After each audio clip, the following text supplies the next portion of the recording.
किया तो कोई भी फरिश्ता जमीन से मट्टी न ला सका। तो इतने में हजरत इस्राईल अलैहिस्सलाम फरमाने लगे, ऐ अल्लाह, ये काम मुझसे ही हो रहा है। तो बस अल्लाह के हुक्म से हजरत इस्राईल जमीन को आए और 3 अक़साम की मट्टी को जमा किया, सुर्ख, सफेद और स्याह। फिर इस मट्टी को मक्का और ताइफ के दरमियान रखा गया और मुसलसल बारान रहमत बरसती रही। फिर अल्लाह ने इस मट्टी को अर्श पे बुलाया और हजरत आदम अलैहिस्सलाम का पुतला तैयार कर दिया और 40 साल तक वो जन्नत में रखा गया। हर फरिश्ता उस मुजस्समे को देखता कि ये मिट्टी का बना हुआ पुतला कैसे चलेगा, कैसे बात करेगा, कैसे जिंदा होगा। 40 साल तक अल्लाह ने इस निशानी को कायम रखा और फिर एक दिन जन्नत के तमाम फरिश्तों को हुक्म दिया कि आज मैं अपनी इसमें रूह डालूंगा और जब ऐसा हो तो तमाम फरिश्ते इस आदम को सजदा कर देना। सब फरिश्ते हैरत से पुतले को देख रहे थे। इतने में अल्लाह ने इस मट्टी के मुजस्समे में अपनी रूह डाली तो आदम अलैहिस्सलाम ने चीख ली और तमाम फरिश्ते सजदे में गिर के अल्लाह की तारीफ करने लगे सिवाय इब्लीस के, और वो तकब्बुर और हसद कर बैठा। अल्लाह ने उसे अपनी दरबार से निकाल दिया। फिर अल्लाह ने हजरत आदम से बीवी हवा को पैदा किया और इनकी जन्नत में की गई गलती के सबब इनको जमीन पे भेज दिया और ये हुक्म नाफिज किया कि अब जन्नत में वही आएगा जो ये साबित करे कि वो हमारा फरमाबरदार है। और यूं इंसानों के लिए दुनिया में इम्तिहानात को रखा गया ताकि हर इंसान इम्तिहान देकर अल्लाह को राजी करके जन्नत तक पहुंच सके। तारीख ने लिखा, जब आदम और बीबी हवा जमीन को आए तो 200 साल तक एक दूसरे से जुदा रहे और अल्लाह से माफी मांगते रहे।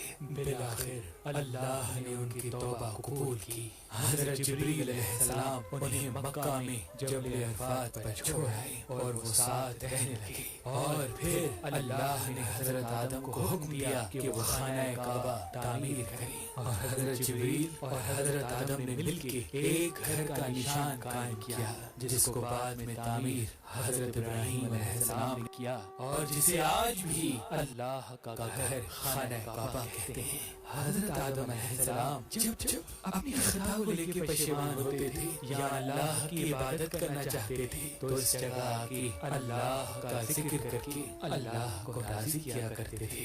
हजरत आदम अलैहिस्सलाम ने 960 बरस की जिंदगी पाई जबकि आदम अलैहिस्सलाम की जिंदगी 1000 साल की थी, क्योंकि जब आदम अलैहिस्सलाम जन्नत में थे तो अल्लाह ने हजरत आदम अलैहिस्सलाम को उनकी तमाम औलाद जिनको नबूवत मिलनी थी उनकी शख्सियत और उनकी उम्र आदम अलैहिस्सलाम के नजदीक वाज़ेह कर दी। आपने जब हजरत दाऊद अलैहिस्सलाम की उम्र को 60 साल तक देखा तो अल्लाह से कहने लगी, ऐ अल्लाह, मेरी उम्र के 40 साल मेरे पोते दाऊद को दे दे। तो यूं आपकी दुआ कबूल हो गई। अल्लाह ने आदम अलैहिस्सलाम को 2 फर्जंद अता किए, हाबिल और काबिल, लेकिन शैतान के वजह से हसद और नफरत ने जब काबिल के हाथों से हाबिल को कत्ल करवा दिया तो हजरत आदम अलैहिस्सलाम अंदर से टूट गए और बार बार अल्लाह की दरबार में दुआ मांगने लगे। तो एक दिन अल्लाह ने जिब्रील अमीन को आदम अलैहिस्सलाम के पास भेजा और फरमाया, ऐ आदम, अल्लाह तुम्हें ऐसा बेटा देने वाला है जिसके नसब से अंबिया और औलिया जमीन तक पहुंचेंगे। नाम शीस रखना। शीस का मतलब है अल्लाह का अता किया गया तोहफा। और यूं अल्लाह ने आदम की नस्ल को जमीन पे फैला दिया।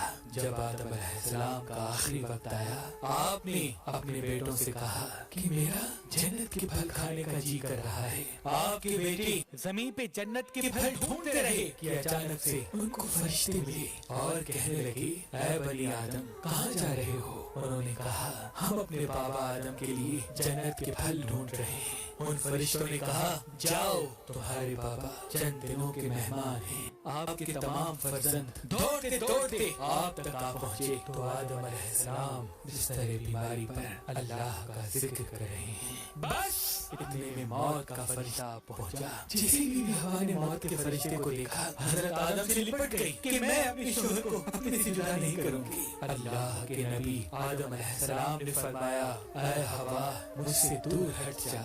ایک مرتبہ پہلے بھی تیری وجہ سے جنت سے نکالا گیا ہوں. آج اللہ اور اس کے فرشتے کے درمیان تو حائل نہ بن. پھر آپ ان فرشتوں سے مخاطب ہو کے کہنے لگے اے فرشتہ موت کیا بھول تو نہیں گئے میں نے اللہ سے سنا تھا میری عمر 1000 سال کی ہے اور ابھی تو مجھے 960 سال ہوئے ہیں. تو ملک الموت نے کہا اے اللہ کے نبی آدم آپ نے خود ہی فرمایا تھا کہ آپ کی زندگی کے 40 سال آپ کے پوتے داؤد علیہ السلام کو دیے جائیں. بس آدم علیہ السلام کی روح قبض کی گئی آپ کو غسل فرشتوں نے دیا اور جنت کی خوشبو آپ کے جسم مبارک کو لگائی گئی. پھر آپ کی جنازہ نماز فرشتوں نے حضرت جبرائیل علیہ السلام کے پیچھے ادا کی اور زمین کھود کر آپ کی تدفین کی. اور تمام انسانوں کے نزدیک اللہ کا یہ حکم نافذ کیا کہ جب بھی کسی کا انتقال ہو تو ان کے جسم کو ایسے ہی تدفین کرنا. آج بھی ان فرشتوں کی سنت پہ اہل ایمان عمل کر کے اپنے بزرگوں کی تدفین کرتے ہیں. آپ کی قبر مبارک کی جگہ کو لے کے اختلافات ہیں. کچھ مورخین کے نزدیک آپ کی جائے تدفین سری لنکا تو کچھ کے نزدیک جبل ابی قبیس تو کچھ کے نزدیک عراق اور کچھ کے نزدیک مسجد شریف کے صحن اندر. بعض روایتوں میں یہ بھی ہے کہ جب حضرت آدم علیہ السلام کا روح قبض کرنے کے لیے فرشتہ موت آ پہنچا تو آپ نے اپنے بیٹے جس کو آپ نے اپنا جانشین بنایا تھا حضرت شیس علیہ السلام سے کہنے لگے کہ اے میرے جانشین میں نے اللہ سے سنا تھا کہ ان قریب اس زمین پہ ایک بہت بڑا طوفان آئے گا. اگر تم اس وقت تک موجود رہو تو میرے جسم کو اس کشتی نوح میں سوار کرنا جو نجات کا وسیلہ ہے اور اگر تم اس وقت تک نہ پہنچو تو اپنی اولاد سے وصیت کرنا کہ میرے جسم کو کشتی نوح میں سوار کرے. تاریخ نے لکھا جب طوفان نوح آیا تو حضرت نوح علیہ السلام نے اپنی کشتی میں حضرت آدم اور بی بی حوا کے جسم مبارک کو اپنی کشتی میں سوار کیا اور بیت المقدس یا عراق میں اس جگہ تدفین کیا جہاں انہوں نے اپنی ہی قبر بنائی اور بیچ میں ایک قبر کھود کے اپنی تحریر چھوڑ دی. اور جب امام علی علیہ السلام نے شہادت پائی تو انہوں نے وصیت کی میرے جنازے کو اونٹ پہ رکھ کے حسن و حسین پیچھے چلتے رہنا. جہاں اونٹ رکے گا وہاں ایک چمکیلا پتھر ہوگا اس کو ہٹانا تو میری قبر بنی ہوگی.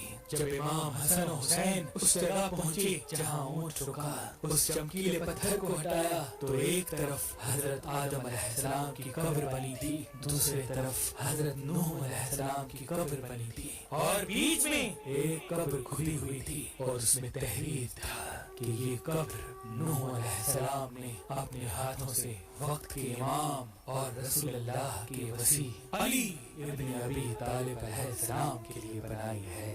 آج بھی ان مقدس مزارات کی زیارت کے لیے لاکھوں لوگ عراق آتے ہیں.